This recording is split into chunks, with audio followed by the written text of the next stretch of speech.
सबसे पहला सवाल कि ये जो टाइमिंग यहाँ पे मैंने लिख रखी है दैट इज़ 9:30 पीएम, क्या इस टाइमिंग को लेकर के किसी को प्रॉब्लम है? जितने लोग अभी आप लोग जुड़े हुए हैं, क्या ये टाइमिंग परफेक्ट है या फिर इसमें कुछ मॉडिफिकेशंस आप लोग चाहते हैं?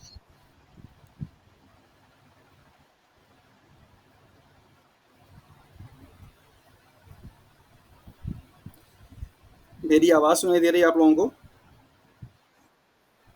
ओके, तो अभी 4 लोग जुड़े हैं, मिनल हैं, अंकिता हैं, अमित हैं और स्वाति हैं। ये 9:30 पीएम मीन्स नाइट का जो क्लास का टाइम रहेगा, ये ठीक रहेगा? सब लोगों के लिए सूटेबल है? ओके, मैंने ये टाइमिंग इसलिए चूज़ किया है बिकॉज़ जितना लोगों का कॉल या मैसेज आता है, सो उनके इस पास में समस्या ये होती है कि वो ऑलरेडी कहीं न कहीं पे एंगेज हैं, कुछ काम कर रहे हैं, लाइक एज़ किसी की पीएचडी चल रही है, सो कोई प्रिपरेशंस नेट का कर रहा है या फिर कहीं कोई टीचिंग कर रहा है। सो डे टाइम पे सबकी अवेलेबिलिटी है नहीं, दैट इज़ व्हाई मैंने नाइट का टाइम पे रखा हुआ है 9:30 PM. Is it okay for everyone? Then I will go next slide. और अगर कुछ इश्यू है, तो आप लोग बता सकते हैं कि सर इसमें थोड़ा-सा अप एंड डाउन किया जा सकता है, तो ज़्यादा बेटर रहेगा। हाँ, बताइए। ओके, सो अंकिता के लिए ओके है, स्वाति के लिए ओके है एंड अमित ऑल्सो मेरे ख्याल से। अमित, कोई प्रॉब्लम है आपको? ओके, ये कुछ इंपॉर्टेंट डेट्स हैं जिनके बारे में पहले आपको इन्फॉर्मेशन है। हम लोग देख लेते हैं कि यहाँ पे हमारे पास कितने दिन का टाइम लेफ्ट बचा हुआ है जिसमें हमको क्या-क्या चीज़ें कवर करनी है। एप्लीकेशंस का होपफुली कि प्रोसीजर सब लोगों ने कर लिया होगा, तो 1 2 3 वाला पॉइंट हमारे लिए काम का नहीं है। ये ऑलरेडी आपके पोर्शंस का है, तो आप इसे कर लीजिएगा। जिन लोगों ने भी अभी तक काम नहीं किया है, मतलब फॉर्म फिल नहीं किया है, उनके पास अभी डेट है, तो वो फॉर्म को फिल कर लें और लास्ट डेट का वेट ना करें। वो अपना फॉर्म फिल करके अपने आप को फ्री कर लें। प्री एग्जामिनेशन की जो डेट है वो 3 सितंबर आपको यहाँ पे अनाउंस की गई है, मतलब कि आपके पास पूरा अभी जो अगस्त आएगा वो बचा है। बेसिकली आपके पास 1 मंथ ये आपके पास अगस्त का होगा, और अभी जो ये 4 से 5 दिन आपको यहाँ पे मिलने वाले हैं या 1 वीक बोल सकते हैं, इसमें मिलेगा। तो हार्डली आपके पास अगर देखा जाए तो 35 डेज़ का मैं मान के चलता हूँ कि 35 डेज़ आपके पास हैं। और इस 35 डेज़ में आपको प्री एग्ज़ाम्स के लिए अपने आप को बहुत अच्छे से प्रिपेयर करना है। और अगर यहाँ पे रिजल्ट को लेने के बाद अगर हम मेंस एग्जाम की बात करें, तो मेंस एग्जाम हमारा क्या होगा, अक्टूबर में होगा, तो मतलब जस्ट 1 महीने के बाद, मतलब उसके लिए हमारे पास अभी 65 डेज से ज़्यादा का मान के चलिए टाइम है हमारे पास। तो 2 महीने का समय हमारे पास मेंस के लिए मिलेगा। हमारा और आपका जो सफ़र होगा वो बेसिकली इस मेंस एग्ज़ाम तक के लिए होगा। मेंस एग्ज़ाम अगर सपोज़ कि कोई भी कैंडिडेट जो क्वालिफाई हो जाता है प्री एग्ज़ाम्स में, तो उसके मेंस एग्ज़ाम्स के लिए भी जो पूरा 1 महीने का टाइम रहेगा, उस टाइम पे भी आपको बहुत अच्छे तरीके से एम एस बायोलॉजी चैनल की तरफ से जो भी सपोर्ट होगा मेंस के राइटिंग पोर्शंस को लेकर के, वो पूरा किया जाएगा। और मेंस एग्ज़ाम आप दे लेंगे, उसके बाद अगर आपका सिलेक्शन हो जाता है, बहुत अच्छी बात होगी, तो इंटरव्यू के लिए जो भी आपको टिप्स एंड ट्रिक्स चाहिए होंगे वो भी आपको प्रोवाइड किए जाएंगे। तो टेक्निकली अगर आप मेंस एग्ज़ाम में क्वालिफाई होते हैं, फिर हमारा और आपका साथ जो है बना रहेगा यहाँ नवंबर तक के लिए। और अगर मेंस एग्ज़ाम तक ही अगर हमारा आपका साथ रहा, मीन्स कोई क्वालिफाई नहीं कर पाया, तो यहाँ पे हमारी चीज़ें टर्मिनेट हो जाएंगी। ओके, तो बेसिकली हम लोग मान के चल रहे हैं कि जुलाई लास्ट में हम लोग यहाँ पे जुड़ रहे हैं और अक्टूबर तक हम लोग एक दूसरे से आपस में कनेक्ट रहेंगे इस वैकेंसी को लेकर के और इनके कंटेंट को लेकर के। ओके, इस डेट में कोई किसी को डाउट नहीं होना चाहिए। होपफुली सब लोगों ने नोटिफिकेशंस का जो पेज है वो ऑलरेडी देखा हुआ होगा। यहाँ पे देख लेते हैं बायोटेक्नोलॉजी और बायोकेमिस्ट्री, दो सब्जेक्ट के लिए मैं इसलिए बोलता हूँ क्योंकि इन दोनों सब्जेक्ट के ही स्टूडेंट ज़्यादा हैं और इन दोनों सब्जेक्ट का जो सिलेबस है वो एकदम ऑलमोस्ट सिमिलर है। बायोकेमिस्ट्री का जो पूरा का पूरा सिलेबस है बहुत ही शॉर्ट है, और इस सिलेबस का पूरा इंक्लूजन कहाँ पे है, बायोटेक्नोलॉजी में। तो बायोटेक्नोलॉजी के यूनिट से ही आपका बायोकेमिस्ट्री का पूरा यूनिट कवर हो जाएगा। थोड़े बहुत कुछ यूनिट ऐसे हैं जो कि डिफर डिफर हैं, तो उनको भी अलग से कवर किया जाएगा। तो लेंदी जो सिलेबस है वो बायोटेक्नोलॉजी का है। तो अगर आपकी एमएससी मॉलिकुलर बायोलॉजी से, बायोकेमिस्ट्री, माइक्रोबायोलॉजी से या बायोटेक्नोलॉजी से, इन सब से है, तो आपने बायोटेक्नोलॉजी में अप्लाई किया होगा। और मेंस एग्जाम के लिए जो फोकस हमारा होगा वो बायोटेक और बायोकेमिस्ट्री के सिलेबस पे रहेगा। बायोटेक्नोलॉजी में सीट थोड़ा ज़्यादा है, टोटल 50 सीट्स हैं। जनरल कैटेगरी के लिए 21 है और ओबीसी कैटेगरी के लिए 14 है। बाकी सब के लिए यहाँ पे कैटेगरी वाइज आपको दे रखी है।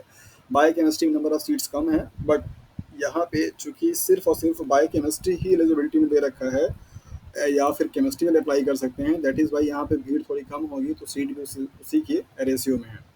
बाकी जो सब्जेक्ट्स हैं उस सब्जेक्ट के स्टूडेंट हमारे पास यहाँ पे है नहीं, तो उनको हम यहाँ पे डिस्कस नहीं कर रहे हैं। I think someone trying to join. Okay,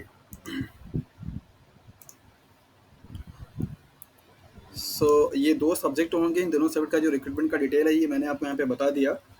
और अब हम लोग मूव कर लेते हैं जिस वैकेंसी के बारे में हम सभी लोग यहाँ पे जुड़े हैं और प्रिपरेशंस कर रहे हैं, वो एक्चुअली में क्या है और आपकी ड्यूटी क्या होगी, कहाँ पे उसका ऑफिस है और किस तरीके के जॉब होगा, ये सब कुछ आज आपको यहाँ पे पता चल जाना चाहिए, ताकि आप अपने आप को और अच्छे से फोकस कर पाएँ इस एग्ज़ाम्स की प्रिपरेशंस करने के लिए। So the controller general of patent design and trademark, ये CGPDM के नाम से आपका शॉर्ट फॉर्म है। कभी कभी हो सकता है कि आपके प्री एग्जाम्स के जो आपके जनरल साइंस वाले क्वेश्चंस होंगे, जनरल अवेयरनेस वाले होगा, उसमें ये ऐसे शॉर्ट फॉर्म दे करके इनसे फुल फॉर्म ही आपसे पूछ लिया जाए कि ये किसके लिए स्टैंड करता है, या इसका हेड क्वार्टर कहाँ पे है, या ये कौन से एक्ट के थ्रू काम करता है। ये सारी इन्फॉर्मेशन आपको थोड़ा सा जानना होगा। तो कुछ ब्रीफ यहाँ पे हैं, आज इसको आप देख लीजिए। हालांकि कोई क्लास नहीं है, ये सिर्फ इंट्रोडक्शन है हमारा और आपका एक दूसरे के इंट्रोडक्शंस का। हेड क्वार्टर जो है ये इस controller of general patent design and trademark का, ये आपका मुंबई में लोकेटेड है। मोस्ट ऑफ द टाइम पे कंफ्यूजन होता है कि ये मिनिस्ट्रियल जॉब सारा का सारा न्यू दिल्ली में होता है, तो ऐसा नहीं है। इसकी जो हेड क्वार्टर है वो कहाँ पे है, मुंबई में है।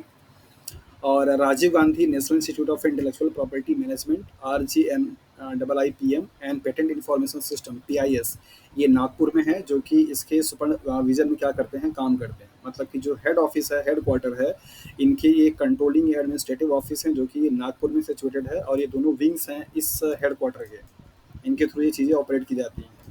और पेटेंट राइट का जो ऑफिस है वो लोकेटेड है 4 प्लेसेस पे। कौन कौन सा प्लेस है यहाँ पे आप देख लीजिए। एक तो चेन्नई में है, और न्यू दिल्ली में है, कोलकाता में है, और मुंबई में है। ये 4 जगह पे पेटेंट ऑफिस का क्या है, ऑफिस लोकेटेड है।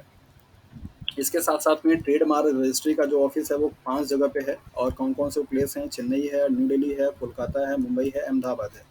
जहाँ पे ये था वहीं है, सिर्फ यहाँ पे अहमदाबाद जो है आपका जुड़ जाएगा। तो ये आपके 5 ऑफिस हैं। ये सारे आपके GS के क्वेश्चंस बन करके आपके एग्जाम्स में आ सकते हैं, तो उनको थोड़ा ध्यान से देख लीजिएगा आप। पेटेंट्स का जो एक्ट है वो 1970 के थ्रू पार्लियामेंट में इसे पारित किया गया, और डिज़ाइन का जो एक्ट है वो 2000 एक्ट के थ्रू इसे डेवलप किया गया, और ट्रेडमार्क का जो है वो 1999 के थ्रू एक्ट के थ्रू इसको पास किया गया। ये एक्ट का नाम भी दे करके, या ऐसे नाम दे करके आपसे एक्ट भी पूछे जाते हैं कि ये कौन से एक्ट के थ्रू इसको दिया जाता है। रजिस्ट्रेशन एंड प्रोटेक्शन जो एक्ट है वो ये भी सेम है आपका। तो ये कुछ इन्फॉर्मेशन थे इस ऑफिस को लेकर के। और अब हम लोग देखते हैं कि आपकी जो बेसिकली एग्ज़ाम्स होंगे, उन एग्ज़ाम्स का क्या पैटर्न होगा। आपकी इस पोस्ट पे जो ज्वाइनिंग होगी, उस ज्वाइनिंग के बाद आपकी ड्यूटी क्या होगी, ये स्लाइड में आपको यही चीज़ बताया गया। यहाँ पे आपकी जो ज्वाइनिंग होगी, आप वही काम करेंगे किसी भी ऑफिस में जो कि पेटेंट करता होगा किसी भी आर्टिकल को, किसी चीज़ का लोगो डिज़ाइन करता होगा, ट्रेडमार्क डिज़ाइन करता होगा, किसी फर्म का रजिस्ट्रेशन होना होता होगा। ये सारे जो आपके जॉब होंगे, मतलब आपका जो वर्क होगा वो इस पोस्ट पे अप्लाई होने के बाद होगी। ये ग्रेड 1 की कैटेगरी में आने वाला आपका जॉब है। Ministry of commerce and industry के थ्रू ये वैकेंसी क्या है, रिक्रूटमेंट निकाली गई है। बाकी इन्फॉर्मेशन आप उसके इन्फॉर्मेशन ब्राउज़र में देख सकते हैं। प्रीलिम्स एग्जाम्स का जो स्ट्रक्चर है वो कुछ इस तरीके से है। ये सिर्फ और सिर्फ ऑनलाइन मोड पे कराया जाएगा। सारे जो क्वेश्चंस होंगे वो मल्टीपल चॉइस क्वेश्चंस होंगे, और 150 मार्क्स का क्वेश्चंस होगा। और नंबर ऑफ क्वेश्चंस भी आपके सेम वही होंगे, 150, क्योंकि एक जो क्वेश्चंस होगा वो आपका 1 मार्क्स का होगा। आपको टोटल जो टाइमिंग दिया जाएगा वो 2 आवर्स का, मीन्स 120 मिनट्स का। तो आपकी स्पीड यहीं से देखिए कंपटीशन होना शुरू हो जाएगा। 120 मिनट्स में आपको 150 क्वेश्चन से अटेंड करने हैं। तो आपकी जो स्पीड है वो थोड़ी फास्ट होनी चाहिए, क्योंकि आपको 1 मिनट का भी टाइम नहीं दिया जा रहा है एक क्वेश्चन को पढ़ने के लिए, एज वेल एज उसका आंसर करने के लिए। सो प्रैक्टिस आपकी बहुत ज़्यादा इंपॉर्टेंट रोल प्ले करेगी इस एग्ज़ाम में क्वालिफाई होने के लिए, क्योंकि नंबर ऑफ कॉम्पिटिटर बहुत ज़्यादा होंगे। ये जो पेपर होगा प्रीलिम्स का, उसमें क्या क्या चीज़ें होंगी यहाँ पर आपको ब्रीफ किया जा रहा है। इंग्लिश, जनरल इंग्लिश होगा जो कि आपका 15 मार्क्स का होगा। Verbal and non verbal reasoning होंगे जो कि 30 मार्क्स का होगा। और क्वांटिटी एप्टीट्यूड्स होंगे जो कि 30 मार्क्स के। और general knowledge and current affair 30 marks का, as well as general science 30 marks का, and IPR and VIPO world intellectual property organization से रिलेटेड जो चीज़ें होंगी वो 15 मार्क्स की होंगी। ये 5 आपके यहाँ पे कह सकते हैं कि पार्ट हैं। इस तरीके से आप इसको नंबर कर सकते हैं। सॉरी 6 हैं। और इनमें से मैं आपको क्या क्या चीज़ डील करूँगा प्री एग्ज़ाम्स को लेकर के। हालांकि मेरा मेन फोकस आपके मेंस पे रहेगा, बट आपके जो प्री एग्ज़ाम्स होंगे उनमें मैं क्या क्या चीज़ आपको यहाँ पे पढ़ाऊँगा। क्वांटिटेटिव एप्टीट्यूड आपको पढ़ाएंगे, और verbal and non verbal reasoning आपको पढ़ाएंगे, as well as general science आपको पढ़ाएंगे, एंड IP एंड रजिस्ट्रेशन ये वाला आपको पढ़ाएंगे। जनरल नॉलेज करंट अफेयर ये आपको खुद से करना होगा। जनरल इंग्लिश आपको भी खुद से करना होगा। आई डोंट थिंक कि आप सभी लोग मास्टर डिग्री होल्डर हैं और जनरल इंग्लिश की क्लास आपको ज़रूरत पड़ेगी। तो ये 2 पोर्शन आपको सेल्फ से करने होंगे। ये 2 पोर्शंस मैं आपको यहाँ पे डील नहीं करूँगा। बाकी ये प्री एग्ज़ाम्स के लिए 4 जो पोर्शन होंगे आपको मैं यहाँ पे पढ़ाऊँगा, और जो कि आपके एग्ज़ाम्स के लिए ज़रूरी है। और किस टाइप के क्वेश्चंस आपको आएँगे वो प्रैक्टिस सीरीज में भी आपको देखने को मिल जाएगा। Okay, sorry. सो ये था कुछ आपके एग्ज़ाम्स का डिटेल। और इस स्लाइड में अगर किसी को कुछ पूछना है या कुछ किसी को कुछ क्वेरी है तो वो पूछ सकता है। बाकी मेंस एग्ज़ाम का सिलेबस आप लोग देख चुके हैं। मेंस एग्ज़ाम्स को लेकर के पहले भी वीडियो बना चुका हूँ। सिलेबस क्या-क्या रहेगा, अगर आप अभी लोग नहीं देखे हैं तो उसको भी सिलेबस हम दिखा देते हैं। और मेंस एग्ज़ाम में आपको कहाँ से स्टार्ट करेंगे ये भी आपको भी इन्फॉर्मेशन मिल जाएगी। बट मैं चाहता हूँ कि जो भी मैंने स्लाइड आपको दिखाया है, उस स्लाइड में आप में से किसी को भी कुछ अगर डाउट है, कुछ अगर पूछना है तो आप पूछ सकते हैं। फार्मेसी एंड ड्रग, बता सकते हैं कि आप कौन हैं? Pharmacy and drug.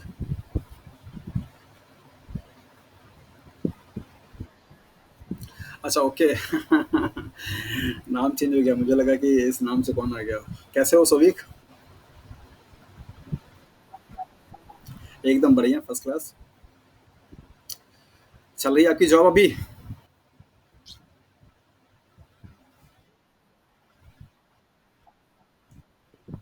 अच्छा, ओके।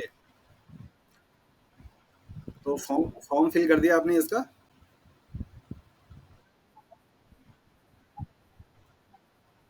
हाँ। किसके लिए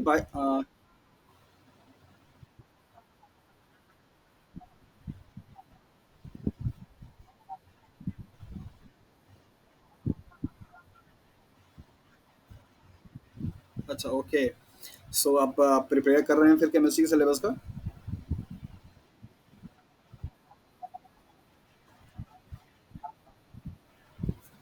अच्छा, ओके।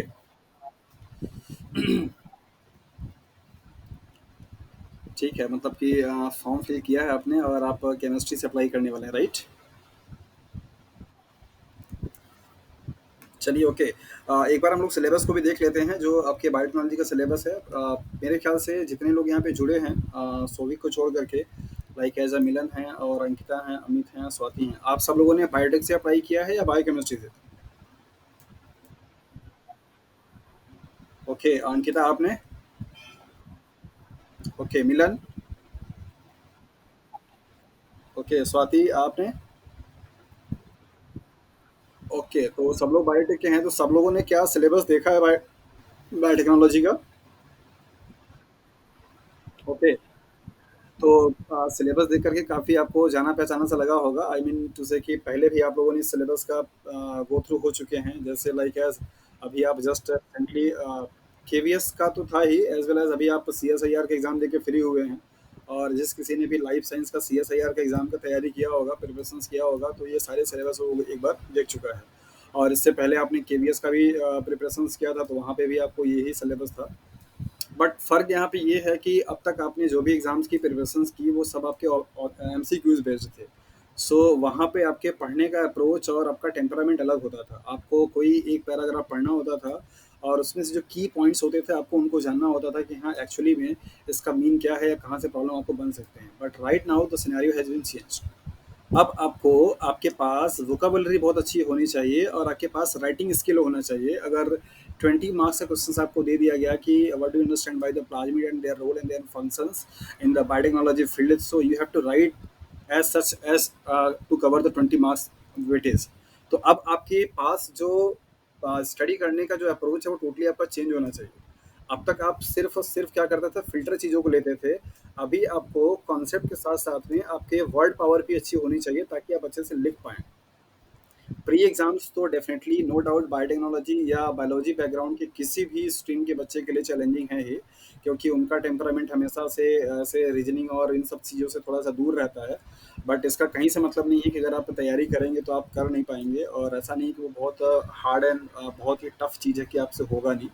बट सबसे मेन इम्पॉर्टेंट ये होगा कि जो प्री वाला एग्ज़ाम है उसका कोई वेटेज नहीं है, वो जस्ट सिर्फ स्क्रीनिंग है। 30% मार्क्स आपको स्कोर करना है किसी भी कैंडिडेट को उसमें कंसिडर होने के लिए। आपके मार्क्स अगर 150 में से 30% मार्क्स से आप ज़्यादा स्कोर कर लेते हैं, तो आप एक तरीके से क्वालिफाई कैटेगरी में हैं। बट मेरिट जो बनेगी, वो 20 टाइम्स मोर कैंडिडेट की बनेगी, और उस 30% स्कोर जो ज़्यादा किए रहेंगे, उनमें से क्या होगा, मेरिट इंडेक्स बनेगा। 30% स्कोर करने का कहीं से भी मतलब नहीं होगा कि आप क्वालिफाई हो गए और आप मेंस के लिए कंसिडर किए जाएंगे, नहीं। मेरिट ही जो बनेगी वो 30% से ज़्यादा वाले जो कैंडिडेट मार्क्स जो पाने वाले कैंडिडेट होंगे उनसे बनेगा। तो अगर आप अपने आप को ये मान के चलते हैं कि आपने 150 नंबर में से कम एटलीस्ट आप 70 80 90 प्लस का टारगेट अगर आप रखते हैं, तो आपके लिए बहुत सेफ जोन होगा। और जैसा कि आप लोग जानते हैं कि 60% क्वालिफाइंग मार्क्स लगभग सारे कॉम्पिटेटिव एग्जाम्स में होता है। तो आपका वही है, 60% मार्क्स का आप स्कोर रख करके करके चलिए, और 1 महीने का टाइम है, मतलब 35 डेज का। 35 डेज में आपको इस 5 पेपर पे, इस 5 जो आपके सब्जेक्ट दिए गए हैं, उनमें आपको 150 में से आपको 90 का टारगेट करके चलना है कि 90 आपको ले आना है। 50 भी रहेगा तो आपकी कॉल हो जाएगी, आप मेंस एग्जाम के लिए चले जाएंगे। बट आप टारगेट बना के ये रखें कि आपको 150 में से आपको 90 मार्क्स स्कोर करना है। और ऐसा करने के लिए आपको थोड़ा-सा अपनी स्ट्रैटेजी को फ़ॉलो करना होगा। यहाँ पे जो क्लासेस आपको दी जाएँगी, जो मटेरियल आपको दिया जाएगा, उसके साथ-साथ भी आपको अपने से भी पढ़ाई करने का जो आपका तरीका है, उसको थोड़ा-सा देना पड़ेगा, चेंज करना पड़ेगा। ऐसा मत करिएगा कि आप टोटली सिर्फ़ इस क्लास के भरोसे बैठ जाइए, ऐसा नहीं होगा। मेरे से जो चीज़ यहाँ पे दिया जाएगा, उसके अलावा भी आपको अपनी सेल्फ स्टडी पे भी फ़ोकस करते रहना होगा। और प्री एग्ज़ाम्स से आपकी पढ़ाई करने के बाद जो टाइम बचता है, उस पे आपकी मेंस एग्ज़ाम्स के राइटिंग स्किल का काम भी आपका चलता रहेगा, राइट? तो आप सभी लोगों से मेरा सवाल ये है कि पहले आप लोग मुझे बता दीजिए कि पहले आप प्री वाला जो सेक्शंस है, मैं स्लाइड शेयर कर देता हूँ, तो प्री वाले सेक्शंस में सबसे पहले आप लोग क्या पढ़ना चाहते हैं? पहले तो मेरा सवाल ये है कि प्री आप लोग पढ़ना भी चाहते हैं या नहीं? मतलब डायरेक्टली मैं मेंस पढ़ाऊँ, मतलब जो बायोटेक्नोलॉजी या बायोकेमिस्ट्री का सिलेबस है, या प्री आप पढ़ना चाहते हैं? पहले सवाल तो यही है।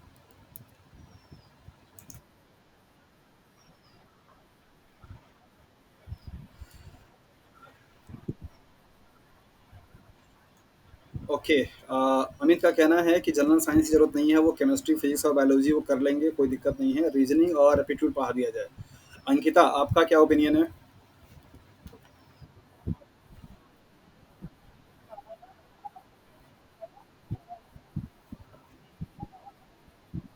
हम्म,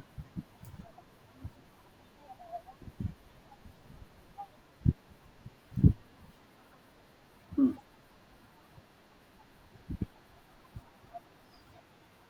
ओके, ओके, ओके। सो अंकिता की तरफ से सजेशंस है कि केमिस्ट्री और फिजिक्स भी काफ़ी टाइम, ऑब्वियसली इनके बात से मैं बहुत एग्री करता हूँ, बिकॉज सब लोग बायोलॉजी बैकग्राउंड से हैं, और केमिस्ट्री और फिजिक्स सिर्फ 12th तक का सबका साथ रहा था। तो आई डोंट थिंक कि उस लेवल तक का, मतलब कॉम्पिटेटिव एग्जाम्स में जो क्वेश्चन आते हैं वो आपके मैनेज हो पाएंगे। So science should be there included, okay. Milan, आपका कुछ सजेशन है? मतलब प्री एग्जाम्स का तैयारी होना चाहिए।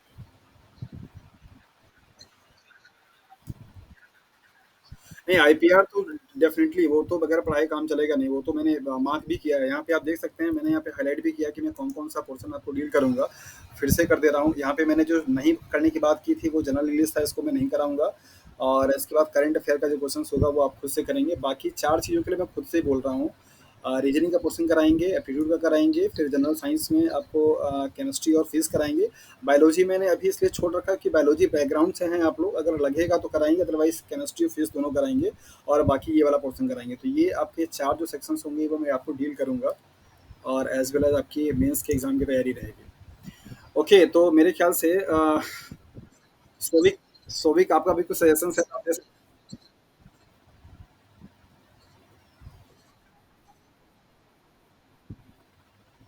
हाँ, ये सिर्फ प्री प्री जो एग्जाम्स होगा, लेट मी, प्री जो एग्जाम्स होगा वो सिर्फ स्क्रीनिंग है। 30% आपको जनरल कैटेगरी के लिए मिनिमम क्वालिफाइंग मार्क्स है। आप अगर 30% से कम नंबर लेकर के आते हैं तो आपके मार्क्स कंसिडर ही नहीं किए जाएंगे।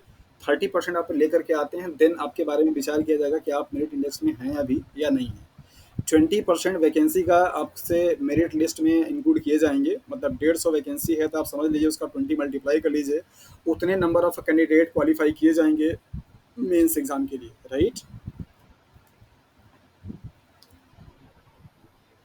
हाँ, अब समझ में आया अमित आपको? ओके।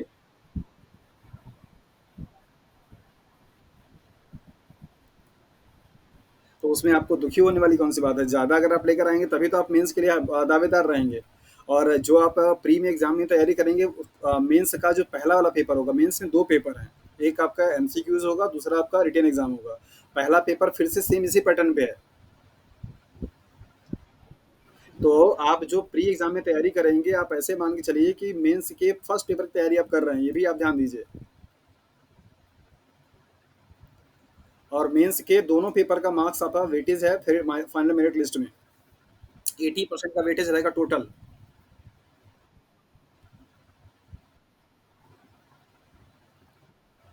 ओके।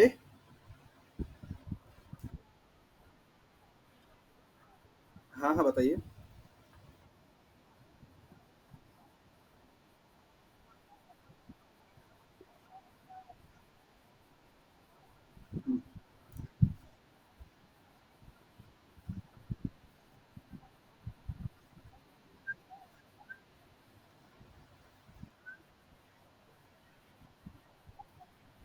Okay, current.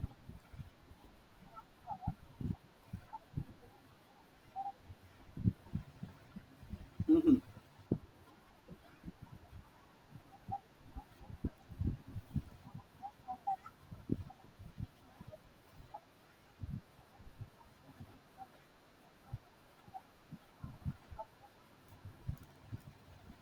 हाँ, हाँ, बिल्कुल।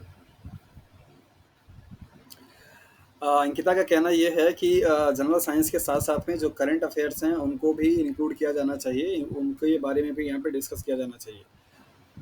राइट?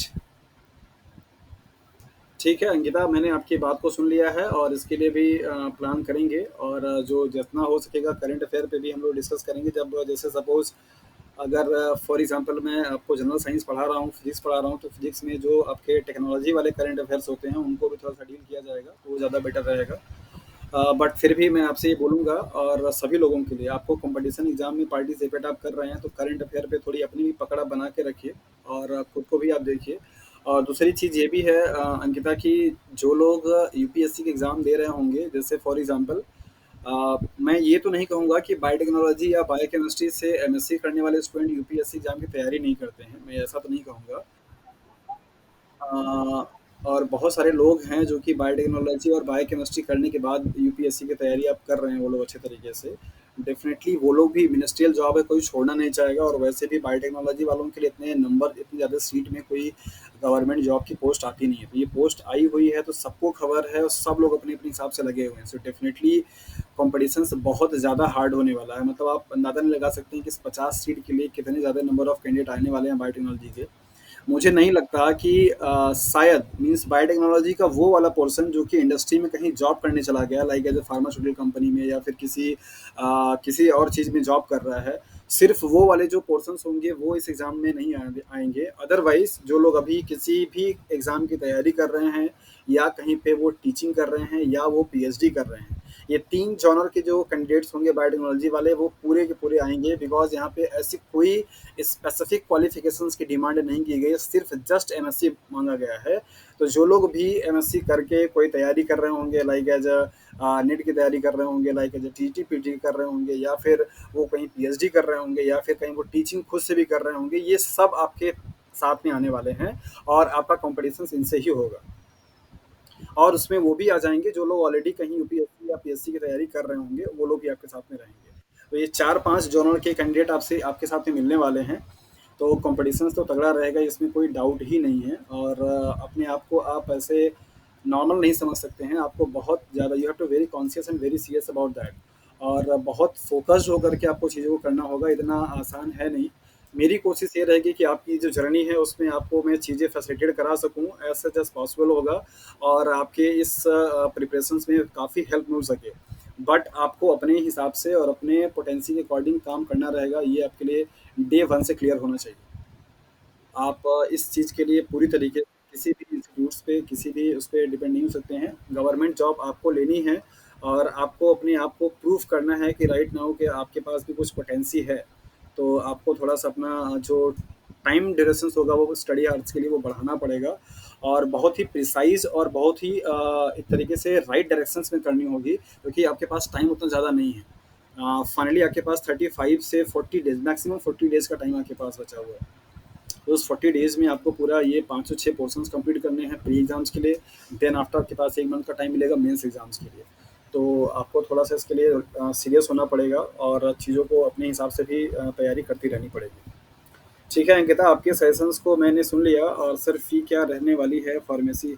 फ़ी ना के बराबर है क्या नाम से सौविक 1000 फ़ी है जिसमें कि मैं आप लोगों के साथ में पूरा मेंस तक का रहूँगा।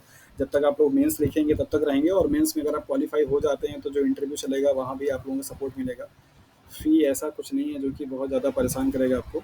आई डोंट थिंक कि ₹1000 फ़ी आप लोगों के लिए ज़्यादा होना चाहिए। और ये फ़ी तो मैंने सिर्फ ऐसे लगा दिया है क्योंकि and classes timing 9:30 9:30 PM night में क्लास होगी डेली बेसिस पे।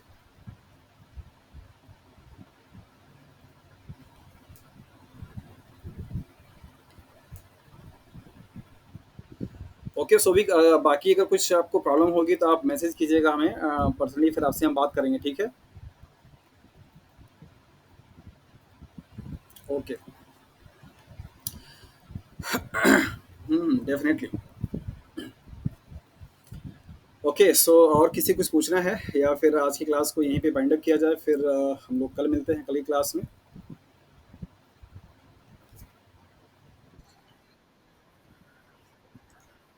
ठीक है, तो फिर आप मैसेज कीजिएगा और आप लोगों से एक आखिरी फेवर और मैं चाहता हूँ, आप सब लोग अपना अपना सजेशंस दे सकते हैं कि ये जो 5 4 पोर्शन मैंने टिक लगाया हुआ है, इन 4 पोर्शंस में से सबसे टफ वाला पोर्शन आपके लिए कौन सा लग रहा है, पहले मैं उसी को स्टार्ट करना चाहूँगा। जो आपको लग रहा हो कि सर ये वाला चीज़ ज़्यादा परेशान करता है या इस पे हमारी पकड़ थोड़ी कमांड कम है, तो वो आप स्टार्ट कर दीजिए। तो वो आप यहाँ पे बता सकते हैं।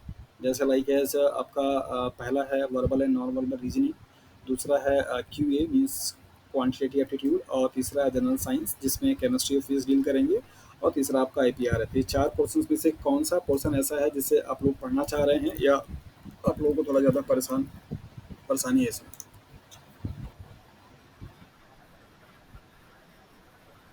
हम्म। ओके अंकिता, आपकी तरफ से कुछ suggestions?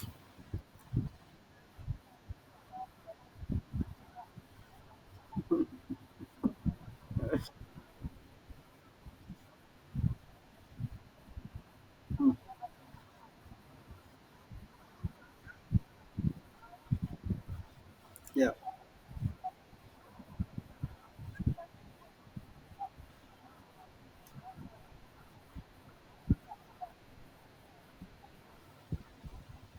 because there is a simple reason, because you all belong from biology background, so that is why there is no need of a such kind of a okay, I can understand if you want to incorporate also biology.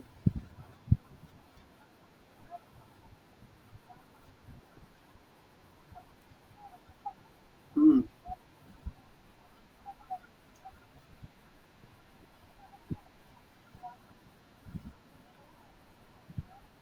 Hmm.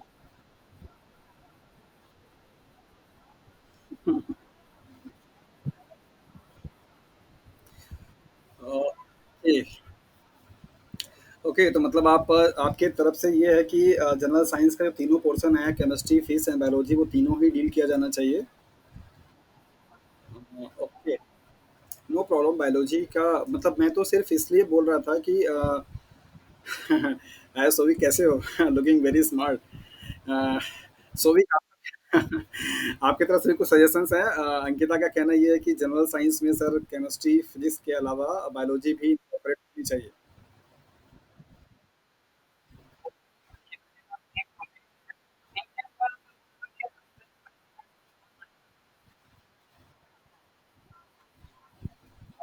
Hmm.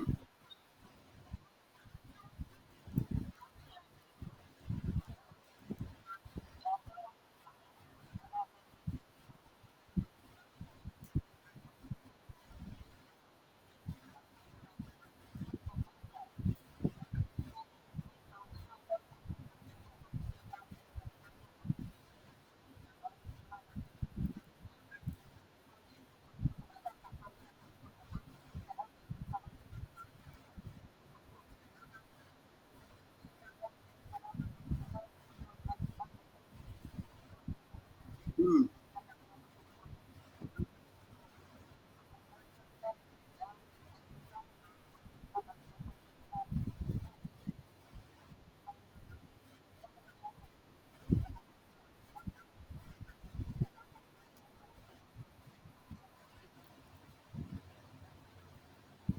Okay. नहीं, नहीं, मेरी मेरी कोई setting setting नहीं है industry of commerce वाले में।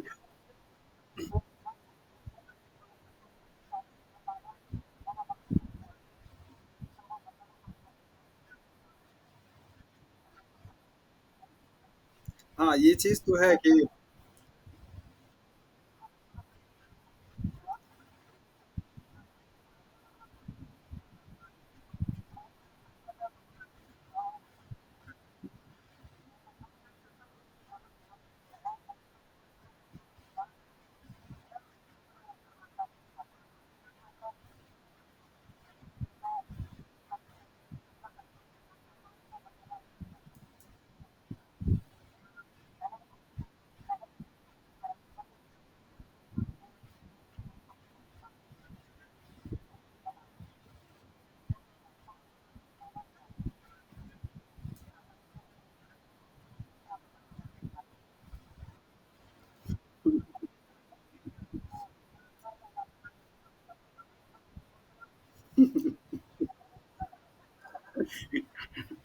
Okay. बहुत सारे रीज़न्स हैं आपके जुड़ने के, तो चलिए थैंक यू, अच्छा लगा सोभिक आपसे सुन कर के। और डेफ़िनिटली हम लोग क्लासेस को स्टार्ट करेंगे, और जैसा टाइम का रहेगा, कोशिश तो ये रहेगी कि जो चीज़ें अभी जितना टाइम हमारे पास है उस पूरे गिवन टाइम में हम मैक्सिमम चीज़ों को कवर कर सकें। अंकिता, आपके सजेशंस को भी हम अभी नोट कर लिए हैं कि जनरल साइंस में बायोलॉजी भी हमें डिस्कस करना है, और हमारे पास अगर ज़्यादा नहीं, सिर्फ 3 डेज़ का भी टाइम अगर आपको मिलेगा, तो मैं इस चीज़ को अभी आपसे बोल दे रहा हूँ कि वो 3 डेज़ में बायोलॉजी आपकी पूरी इतनी कवर करा देंगे कि जहाँ से जनरल साइंस के क्वेश्चन आपके छूटेगा नहीं। सो आप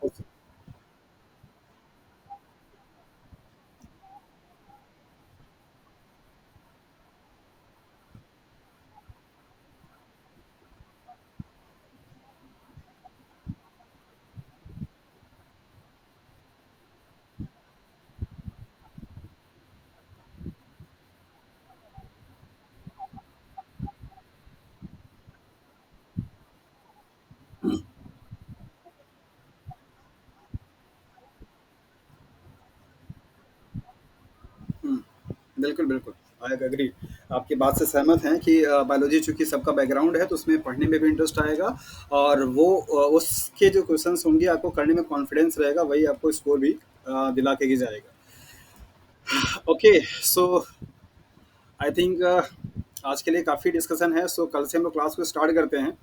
और अगर बाकी किसी को कुछ पूछना है तो फिर आप लोग मैसेज कर सकते हैं। सो भी कभी आप ग्रुप में ऐड नहीं है, आपके नंबर्स को मैं ऐड कर दूंगा ग्रुप में, ताकि आपको फर्दर जो लिंक है वो मिलती रहेगी। ओके। बाकी आपको जो भी कुछ कहना रहेगा आप आराम से डायरेक्टली मैसेज कर सकते हैं, अमित और सोविक आप भी। ठीक है फिर। Okay, thank you. अच्छा लगा आप लोगों से इंटरेक्ट होकर के और बात करके। फिर कल की से क्लास हम लोग स्टार्ट करते हैं, और होपफुली कि इस तरीके से केवीएस का प्रिपरेशन आप लोगों की अच्छे से हो पाई, और इतने अच्छे से आप लोगों ने एग्ज़ाम दिया। ये बात अलग है कि केवीएस के टाइम पे रिक्रूटमेंट बहुत, सीट बहुत कम थी, बहुत कम, मतलब 3 सीट कोई सीट नहीं होती है, और उसमें भी काफ़ी बच्चों ने बहुत अच्छा परफॉर्म दिया था। मुझे तो नहीं लगता कि जितने बच्चे क्लास में जुड़े थे, किसी के भी मार्क्स 75 से कम आए होंगे। आई डोंट थिंक किसी के थे, सबके 75 प्लस ही आए थे, और मेरे ख्याल से सुजाता का तो 119 नंबर आया था उसने, जैसा बताया मुझे। अ, वही मैं कह रहा हूँ कि मार्क्स तो काफ़ी अच्छे रहे हैं सब लोगों के। हाँ, वही।